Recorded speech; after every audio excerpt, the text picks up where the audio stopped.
A bizarre incident at a gas pump has left one person critically injured at a West End gas station. Good afternoon. The man was struck by a gas pump hose yesterday evening and knocked to the ground. The incident happened at a Shell gas station at Burnthorpe and Old Burnthorpe Road as the driver of another car pulled away with a nozzle still attached to his car. CTV's Janice Golding is following this story and joins us now with more details. Janice. Hi, Nathan, Michelle. As you mentioned, this was a bizarre incident. A man in his 60s is in hospital after an accident here at the pumps at this Etobicoke Shell station. Now, Toronto police say that it was around 5:30 yesterday that they received a call to come to this gas station at Burnthorpe near the 427. The 911 calls indicated a man had been injured. Police say a man in his 60s was at the station and had just exited the convenience store on site when another man, this one in his 20s, drove off with the nozzle still affixed to his vehicle. Now, that nozzle came loose and flew back and struck the victim, causing his injuries. We received reports of a man in his 60s exiting from a gas station kiosk. At the same time, a man in his 20s was leaving the gas station. However, the gas nozzle was still intact to his car. When the gentleman driving his vehicle drove away, the gas hose ripped from the pump and unfortunately struck the man in his 60s, causing him to fall. This fall resulted in life-threatening injuries. Police say they would like to remind the public to be careful and just take a second and make sure that your car is not attached to the gas pumps before you leave a gas station. Understanding, of course, that this was not a common incident. Now, they say no charges have been laid. They are asking anyone who has any information or witnessed anything to contact them as soon as they can. Reporting live, I'm Janice Golding. Now back to Nathan and Michelle. Thank you, Janice. Winter-like weather caught many off guard during the morning rush hour. And a snow-covered Don Valley Parkway was closed at the south end after several vehicles collided on the southbound lanes near Richmond Street. CTV's Scott Lightfoot joins us now with more. Little winter wallop in April there, Scott. Yeah, surprise for many, Michelle. What a difference a couple of hours makes. It is clear, it is sunny, and as you can see behind me, traffic is flowing smoothly on the DVP, something that was not happening for many during the morning commute. It was not the start to the day many were expecting. Yeah, I didn't check the weather last night, but yeah, it was a great surprise. A snowy surprise for drivers and pedestrians. I was like, what is happening? Yeah, it was crazy. I can't believe it. April showers of the snow variety hit parts of the area today, making roads and sidewalks slippery. It's greasy. Yeah, just got to be careful. Yeah, and blustery. The morning commute turned chaotic for some. Multi-car crashes on the DVP and Bayview Extension closed both for a period of time. We've had crashes really all across the region. Some rollovers, no serious injury crashes at this time. Jackknife tractor trailer up on Highway 9. Other crashes really all across the GTA. So winter weather travel advisory has been ended. As you can see, it is clear, it is sunny, it is still very cold, but the evening commute should be a lot smoother than the morning one. Reporting live downtown, I'm Scott Lightfoot. Nathan, back to you. Thank you, Scott. We have more news in a moment, but first, here's a live look at the city this afternoon, a chilly afternoon. It does feel like winter is back, so don't put away the winter gear just yet. We had flurries, sub-zero temps. The question, how long will this last? Jessica Smith is here with a look at the current conditions and pretty chilly start.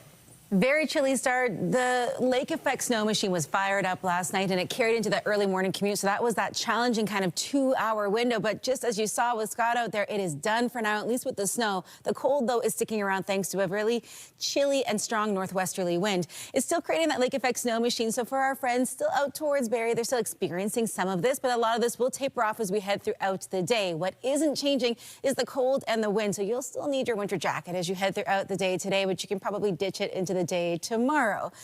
Really breezy conditions, those gusts close to 60 kilometers an hour, and that is staying consistent right through to the evening. Temperature-wise, we're at -2. It feels like -10. So yes, it was sunny in that shot with Scott, but it was cold. The sunshine not really indicative of heat this time of year. April is, if nothing else, a really changeable month. It is chilly for everyone with those wind chill values in the double digits for at least a few more hours. We do warm up, but we are staying at least 10 degrees below the seasonal average. Coming up, I'll have a full look at your long-range forecast. I promise we're returning to a more seasonal forecast, but we've got a little ways to go. I'll send things over to Michelle. Thank you, Jess. Well, still to come this half hour, York Regional Police corner 5 suspects in connection with a home invasion last month, and it was all caught on camera. But first, we have an update on the construction of the Eglinton West LRT. A milestone was marked this morning, but the big question is, when will the Eglinton Crosstown finally be opened after 11 years of construction? CTV Sean Leathong's following this story and joins us with more. Sean. Well, Nathan and Michelle, I'm standing on the spot where the Crosstown LRT will meet the Eglinton West extension. It's actually under our feet. The update they were giving today is that the tunneling has begun that will connect to the Mount Dennis station. That is the farthest west station from the original Crosstown LRT, and I'll get to that in just a moment. So what we saw today is that the tunnel has begun. It's about a 500-meter tunnel that will connect to Mount Dennis, as I said, and it will go above ground, not far behind me in the area where I'm standing, all the way to Scarlet. From there, it will go back underground and connecting onward through to Mississauga, eventually meeting up with the Up Express so people can get directly to the airport. The announcement today included Mayor Olivia Chow, Prambeet Zakaria, the Ontario Transportation Minister. They talked about this construction milestone that we're hearing today, but a lot of the questions focused on the Crosstown LRT itself. As we know, it is not open. It has long been delayed, and this would be the part in the line where it would end. But there has been a serious amount of testing going on. So Michael Lindsay, the interim CEO from the Crosstown LRT, answered those questions as to when we could see a possible date. We had been told that they're looking towards opening it this year, and he couldn't give us a firm answer, only saying there is a large amount of testing moving forward, and then he moved into this. Those tests are going to be the thing that really tell us what the safety and reliability performance of this line is going to be.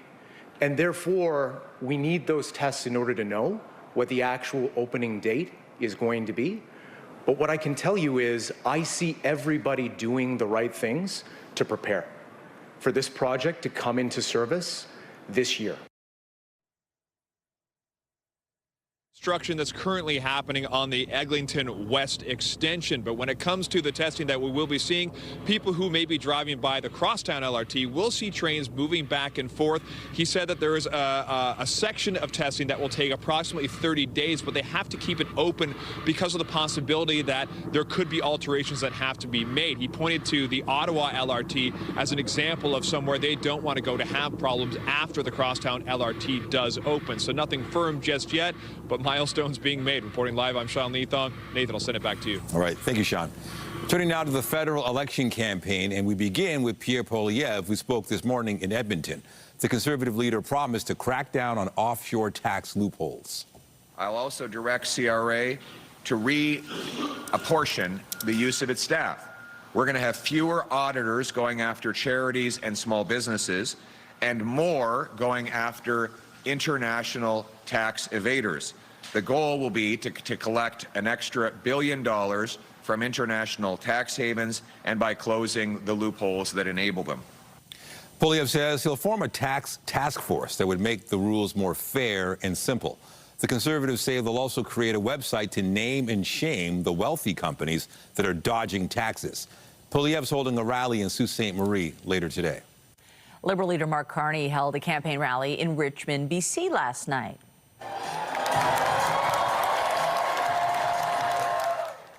Thousands of supporters turned out to hear Carney, where he repeated his economic and conservation plans. He also took aim at Donald Trump and the trade war against Canada and the world. We as a country are facing the most significant crisis of our lifetimes. Yeah. President Trump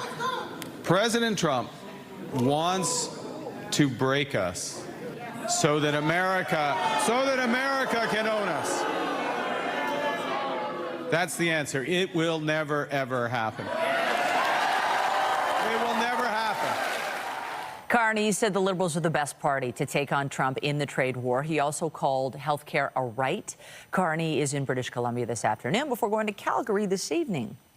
Meanwhile, the leader of the Bloc Québécois is in Ottawa, where he was asked this morning if he's worried about losing his own seat in the April 28th election. You're funny. It's cold, eh?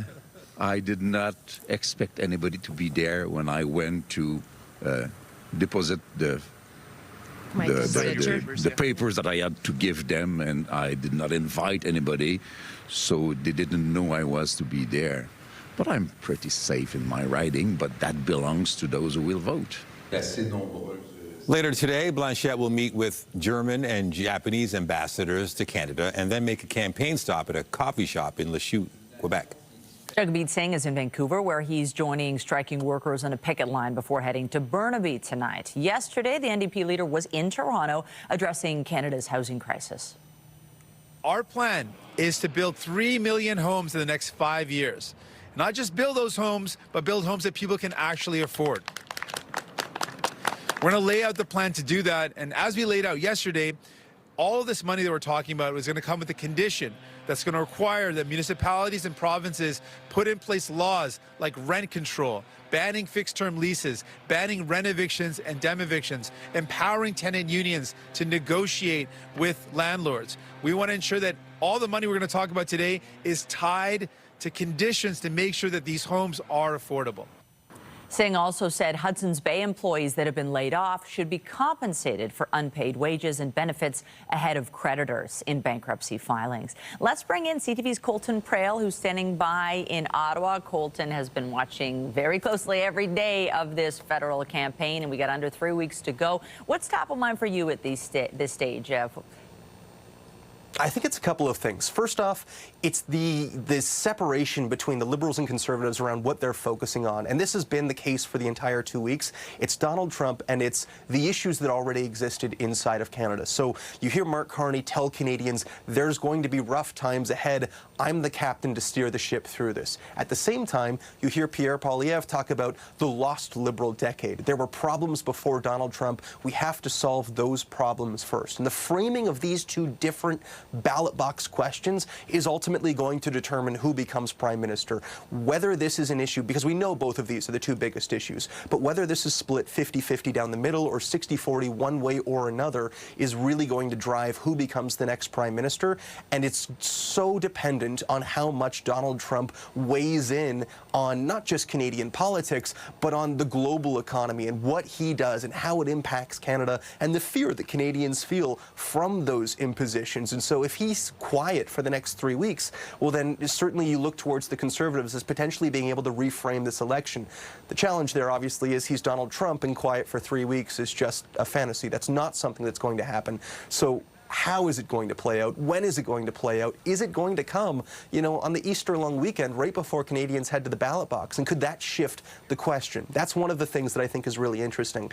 The other element, and we heard Pierre Poilievre talk about it this morning, is the size of these Conservative rallies. They are enormous. We are talking 3,000 people, 5,000 people. Yesterday in Alberta, there were about 10,000 people registered. Rumors it could have been all the way up to 15,000 people. What we are likely to see in this election is, one, it's pretty clear it's become a two-horse race, but what we are likely to see is an immense amount of support, unlike we have seen in previous recent Canadian elections, for a party that loses. This is going to come down to vote efficiency, but when you look at the raw data, there are going to be hundreds and hundreds of thousands of Canadians, millions, I guess, of Canadians, who are supporting a party that is going to lose. And that is such a different dynamic than what we've seen in past elections. This is going to come down to vote efficiency, but whoever loses is going to have such immense popular support.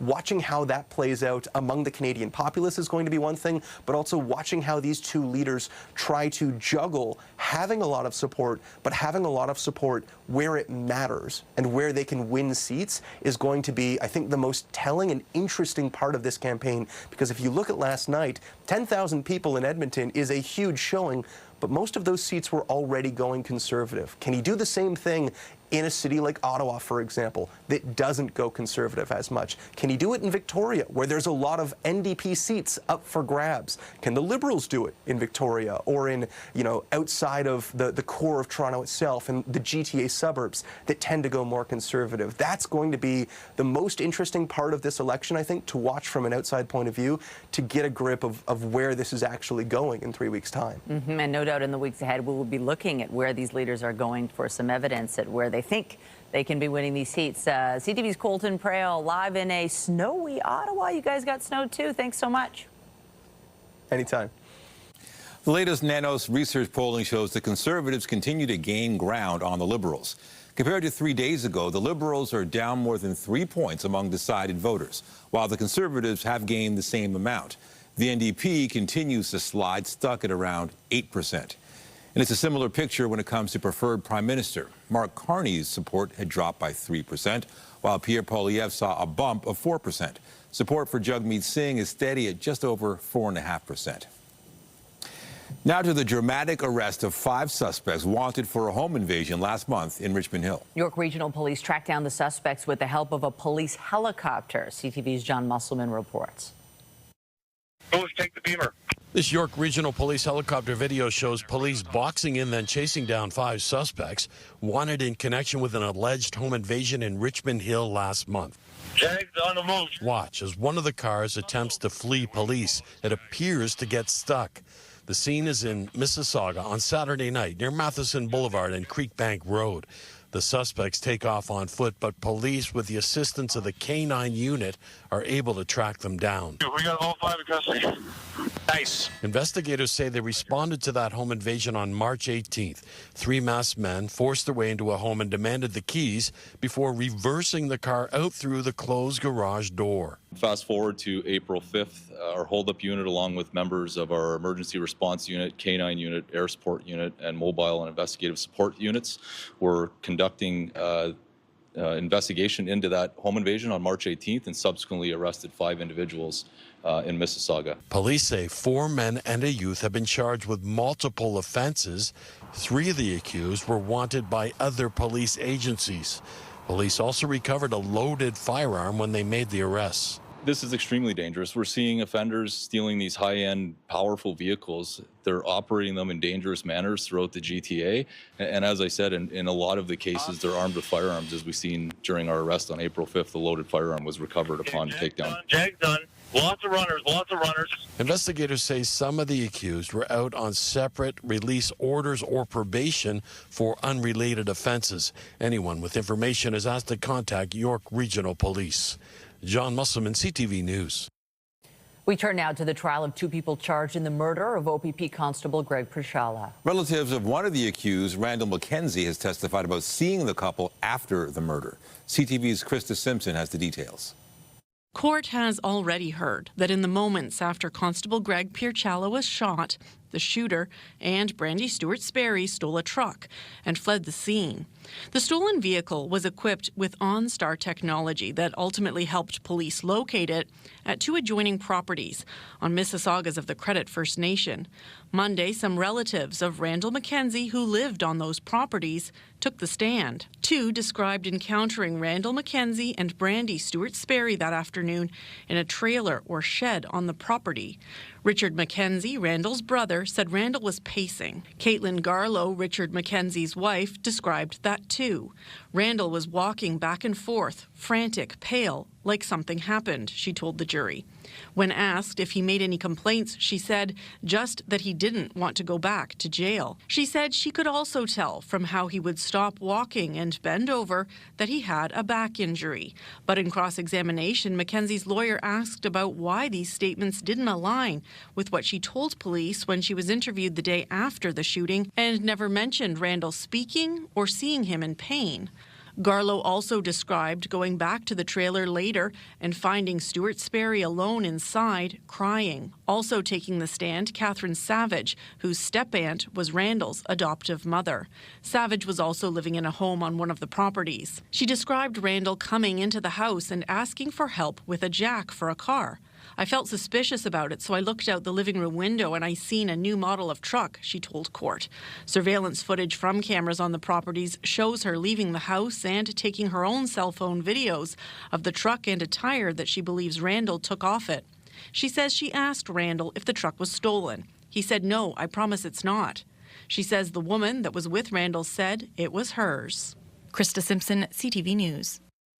Police are searching for a suspect accused of sexually assaulting a victim and then removing his GPS monitor. 48-year-old Gregory Golding, that is wanted on charges of assault, sexual assault, and 3 counts of failing to comply with the release order. Police say he was arrested in September on several gun-related offenses and ordered to wear the ankle monitor.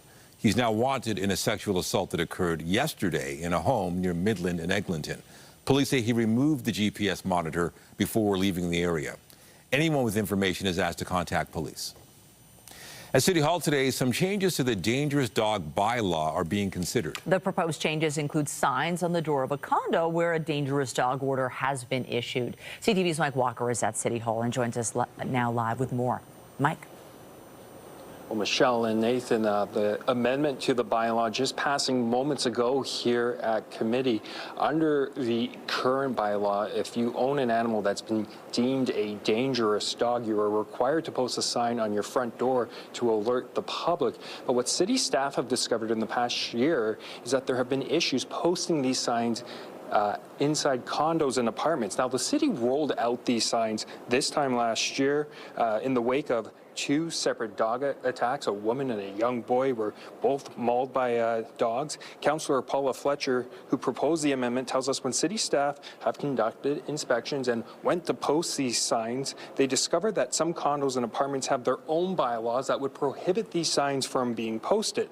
Under the amendment, the city would require the dangerous dog signs to be posted outside the unit, essentially overriding the condos rules and possibly on the property where anyone could see the signage. Here's more from Councillor Fletcher. Everybody's required to post them, but some condos said, well, our bylaws override that. This is a city bylaw that says, no, we're overriding you. That if you have a private residence, you have to put up the sign. If somebody's living there with a dangerous dog, doesn't matter if you live in a condo, live in an apartment building, you live in a home on a street, you have to put up that sign. According to city staff, there are currently 335 dangerous dog orders across the city, but at this point it's not clear exactly how many are in condos or apartments. Now, this amendment that was just passed here at committee will require final approval from City Council before being implemented. Reporting live, I'm Mike Walker. Back to you. Thank you, Mike. Warning, measles is only a car ride away. New York State has issued a travel advisory due to outbreaks of the viral infection in the U.S., Canada, and around the world, and Ontario is included. There are at least 570 confirmed cases in Ontario, representing nearly all of the measles cases in Canada. More than 400 cases have been reported in the U.S. as of March 26th. The total number of cases in the first 3 months of 2025 has already surpassed that for all of 2024. Most of them among children who had not been vaccinated. The New York State Health Department says about 90% of people exposed to a person with measles will become infected if they are not vaccinated. Prince Harry is challenging the UK government's decision to strip him of his publicly funded security detail when in the country. Morning, Harry. Are you going to visit your dad, Harry? Harry, you going to see the kids? The Duke of Sussex lost the privilege in 2020 after stepping down from his role as a working member of the royal family and moving to the U.S. He's appealing the decision in a 2-day trial starting today. He claims he and his family are endangered when visiting his homeland. After decades of tension, Madonna says she buried the hatchet with Elton John. The pair made amends backstage at Saturday Night Live, where John performed over the weekend.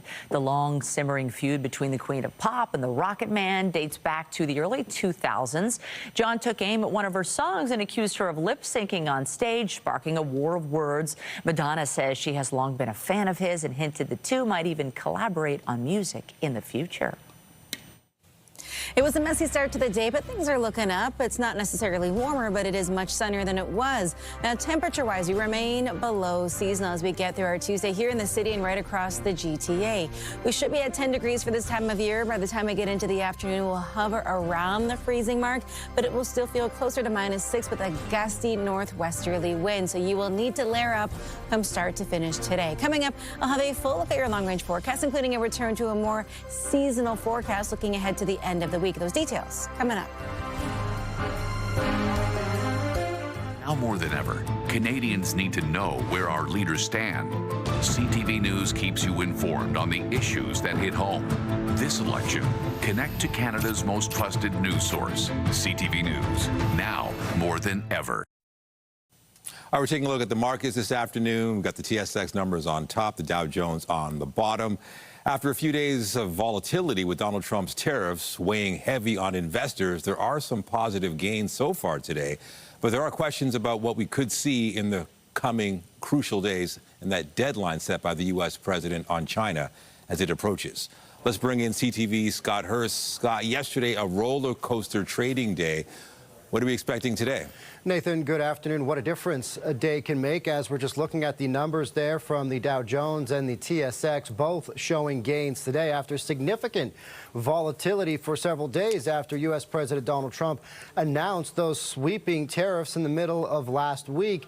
And what we're seeing today is much calmer than the past couple of days. In fact, some gains on rising hopes that the U.S. could potentially reach some deals, with nations reaching out hoping to avoid potentially lower the impact of these tariffs. Now, we have heard from U.S. President Donald Trump that he has no plans to pause the tariffs right now to get these negotiated deals potentially done. The U.S. president has shown few signs of backing down despite the mounting pressure on the financial markets, because what we're also hearing from the Trump administration is that it says upwards of 50-plus countries that have been targeted by the U.S. Trump administration tariffs are now reaching out to the White House, hoping to find some sort of off-ramp to these tariffs, potentially find some sort of negotiated deal. But there are still significant concerns about the economy. Here's more from former Bank of Canada Governor Stephen Poloz on all the uncertainty on the economy. In all senses of the word, yes. I mean, we're talking about probably the greatest intentional destruction of wealth ever. It is a crisis in the sense that going forward from here requires brand new thinking, brand new pivots, brand new initiatives to build up what we're losing in the process. So, Nathan, many market watchers are concerned that if these tariffs on a whole host of countries stay in effect, that could push the worldwide economy into a recession. But if they are lifted or potentially lowered through negotiation, that could mean we might avoid the potential worst-case scenario here for many nations. That's the hope. Now, Trump has given China a deadline and threatened to double down on tariffs against them. Where does that stand? Well, this is still looming large over the economy, and there are lots of uncertainty because of this situation. Specifically, China has vowed to fight to the end in the wake of Trump's latest threat of additional tariffs. China's response is turning this into an ultimate trade showdown between the world's two largest economies. Trump is threatening sweeping additional tariffs, upwards of 50%, if China doesn't pull back on its retaliation. The Commerce Minister said the imposition of these so-called reciprocal tariffs is, quote, completely groundless and also a bullying practice by the United States, saying its countermeasures are aimed at safeguarding its own interests. So this, of course, will loom large over the entire worldwide economy if there is a prolonged showdown over the threat of tariffs between China and the U.S. As, of course, we mentioned, these are the world's two largest economies, Nathan. All right, CTV's Scott Hurst with the very latest on the Trump tariff trade war. Thank you. Thanks, Nathan. All right, switching gears, talking about the forecast, and I should have worn the big parka today, but I refused to. I'd rather freeze. I'm done with wearing the parka. Yeah. That's how we're different. I dug into the back of the closet, grabbed the biggest parka I had, and I was so toasty warm. Yeah, but I get it, because it's April. We had tastes of spring. It is spring, and yeah, what the heck? We're trying to manifest. Surprise this morning to see all that snow, even though you did forecast. It's like I'm trying to manifest the warm weather, but it's not really working. But you know what? You still have to dress accordingly, and this is the time of year where we are in such a transitional period that you have to really have everything at the ready, because by the end of the week, we're back into near t-shirt temperatures. So you just have to get through today. Weather is brought to you by the Presler Law Firm. Injury lawyers, you don't pay unless they win. A cold and snowy start to the day today. A different story this afternoon in the sense that we're done with the snow for now, but it is still very cold and very windy. That is going to stay consistent as we head throughout the day today, but a few areas of high pressure moving in, pushing that system out and bringing in a little bit of sunshine. Is now warm, but it's sunshine. Temperature-wise, it's still very cold. -2, it feels like -10. Ottawa feels like -18. They're getting the tail end of what we had early on this morning, right across the province, with the exception of Windsor. And that extreme southwestern corner, everybody's on the negative side of the temperature scale. This afternoon, we'll climb up to around 0. We might even squeak to +1, but we should be at 10 for this time of year. And we are holding on to a wind chill right throughout the day of -6, and everybody's staying really well below that seasonal average. As we get into this evening, we should be at 2, nowhere near that. We'll sit at -6. It'll feel like -8, and everybody's still contending with some pretty wicked wind chills, but it's a relatively clear night. There is the bulk of that system. It continues to push its way east. That trough, that blue dotted line, that's what brought that little bit of snow this morning. It wasn't a lot of snow, but it doesn't take much this time of year to really make it impactful, especially for those commute times. But as we head throughout the rest of the day today, it's really not too bad, all things considered.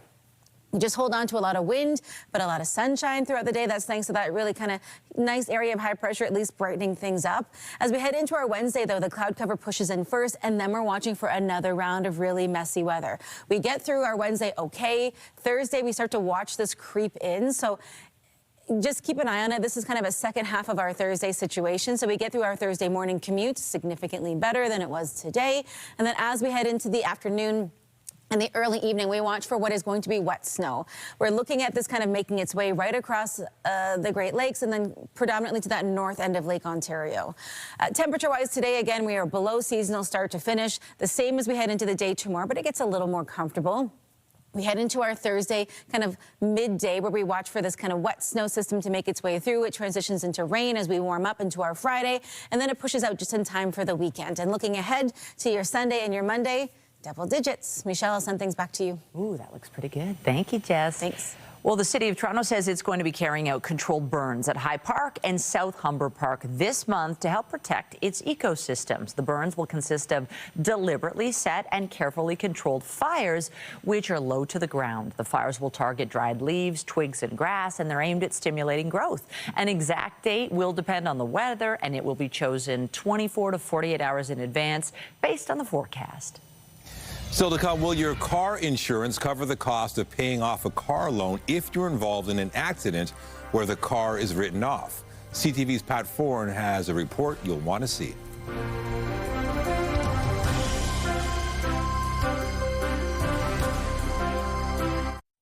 When you buy a new or used car, a dealer may try to sell you additional add-ons like warranties, rust protection, or what's called gap insurance. Gap insurance could help you if your car is stolen or written off in a crash, but not all policies are created equal. CTV's Pat Foran has the details. When it happened, did you think, oh, well, thank goodness we got gap insurance to cover the difference? 100%. Peter Wollaston and Shanika Dean bought a Volvo XC90 in June of 2022. They liked the SUV very much, but unfortunately, in May of last year, it started smoking and then caught on fire. All of a sudden, it burst into flames. This was at Square One's parking lot, and it just from there, and basically burnt down to a crisp. Their insurance company cut them a check for the vehicle, but there was an outstanding auto loan still owing of $8,000. They had purchased gap insurance when they bought the car and paid a premium of just over $2,800. Gap insurance is guaranteed asset protection in the event your vehicle is totaled or stolen. It pays off your loan if you owe more than your car is worth.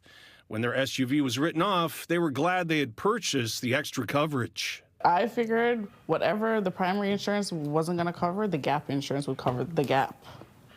But now we're seeing that's not the case. The gap insurance policy paid only $1,404, meaning they would have to cover the rest. $8,000 is a lot to be out of pocket for something that you purchase thinking you're protecting yourself, right? I want $8,000. You know, I want them to cover the gap. We reached out to the gap insurance company, Northbridge Insurance. We were told not all policies are alike, but a spokesperson said, "We sympathize with our customer for the loss of their vehicle. We have reviewed the specific claim and determined an adjustment to the claim amount is required." Northbridge added an additional $5,800 to the couple's claim, which almost completely covered the gap, which was good news for them. It's better than having to pay the $8,000. Thank you, CTV, for helping me solve my problem. Thank you. Pat Foran, CTV News. Now to the riding of Carleton, where a record's been set in advance of the federal election. The ballot for Carleton will have at least 79 names on it. That is the most of any riding in the country. CTV's Kimberly Johnson has the story. Wow, that is quite a bit.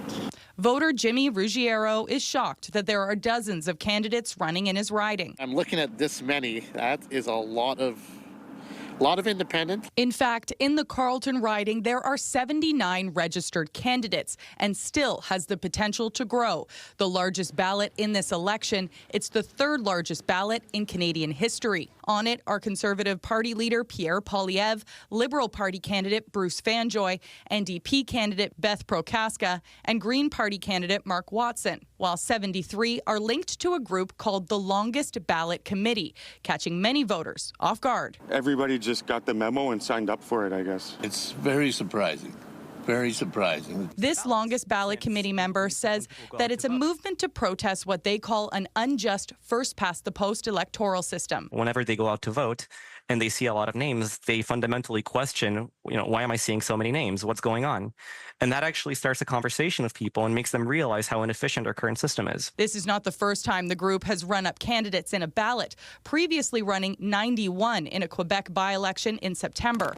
In a statement, Elections Canada says that the results will likely take longer to report, but say it is prepared and can confirm that the results will be available on election night. This political expert says there's no limit to how many independents can run in a riding, and doing that would be a challenge. Anything that you could do to try to make it harder to get on the ballot, if I can put it that way, is going to exist as a sort of limit on fair access to political participation. Ruggiero says it won't affect who he votes for. The two top are what I'm going to be more concerned about, to be honest. Kimberly Johnson, CTV News. Now more than ever, Canadians need to know where our leaders stand. Tariffs, job security, sovereignty, an election like never before. Now more than ever, CTV News delivers a Canadian voice with perspective that cuts through the clutter, focusing on the stories that affect us all, connecting you to Canada's most trusted news wherever you are. CTV News, now more than ever.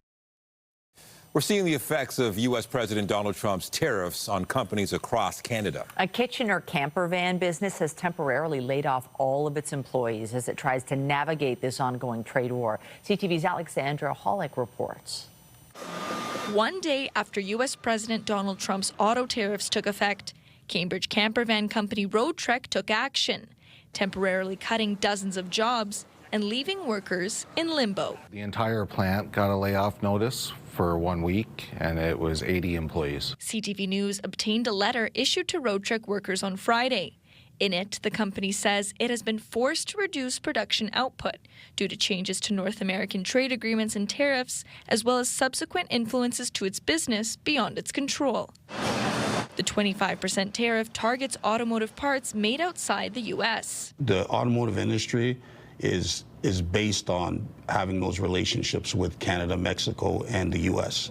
And it's hard not to have parts from any one of those countries. Gary Hudson is one of 80 Roadtrek employees now out of a job. In the days and weeks leading up to the layoffs, tariffs have been top of mind for many. We've basically been, I guess, working on eggshells. And now that employees are out of work altogether, there's more uncertainty than ever. They don't know what's going to happen from day to day. Everyone knows that there's tariffs that were imposed, and not many employers know what the impact is going to be either, which puts our members at a very uneasy situation. And it's not just Roadtrek. There's been multiple different workplaces that have received layoffs notices over the course of the last week. But Hudson says workers are worried about the weeks to come. I wish I could give them the right answer and say, yeah, everything's going to be great. But again, I don't have those answers, and I also don't want to give anybody false hope. Upgrades are in the work for Toronto's busiest subway station. The contract to oversee the rehabilitation of Bloor Yonge's been awarded, and as CTV's Alison Hurst reports, hopes are high to take the transit experience to the next level. A Mississauga company is gearing up to take on the next phase of the Bloor Yonge Station expansion project and its $1.5 billion budget. Our plan is to completely revamp, particularly down on the line to Bloor Yonge, portion of the station where we will have two separate platforms, similar to what was done at Union Station, where we took one central platform and created two platforms. So that's really the biggest piece of work. Canadian-Murray joint venture will now enter a 2-year development services phase. The station is the busiest on the TTC and originally opened in 1954. This expansion project is supposed to meet both current and future ridership. Currently, about 67 million riders pass through every year. You're looking at an extra 20 million people a year going through Bloor-Yonge Station, by 2029. Those are significant numbers. Included in the plans are new and revamped platforms on Line 2, an expansion of Line 1 platforms both directions, also new elevators, escalators, and stairs, as well as a new accessible entrance and exit on the south side of Bloor Street East. The updates are necessary for Fatima Ibrahimji, who finds the accessibility of this station frustrating. In order to get through the station, you have to change like 2 or 3 elevators. That honestly is one of the worst things I've ever seen in any transit place. So yeah, maybe if they can improve that, because it takes me like 5 minutes just to change from one line to another and wait, when the elevators are busy. Adding platform edge doors to the project is currently unfunded, so that could add to the billion-dollar price tag. Seems like quite a lot of money. It is a big price tag, but I love improvements to the city, and we attract a lot of tourists every year, and why not be first class, world class? I don't think it needs to be changed. It will be great then for who's taking subway every day. Work is already underway, but major construction is supposed to start in 2027. Allison Hurst, CTV News. Well, it may not feel like it outside, but summer is just around the corner, and here's proof. One of the season's most popular events is getting its entertainment lineup ready. I catch myself staring at your face when you're not awake. I just can't help it. The CNE announced its first batch of concert series performers. Sean Desmond will be the first to take the stage August 15th. He's set to be followed by Loverboy on August 16th and rock band July Talk on August 22nd. Other performers include Marianas Trench, Dean Brody, and Three Dog Night. All shows are free with admission to the X Grounds. Coming up, some hockey history captured on canvas to honor the Great Eight.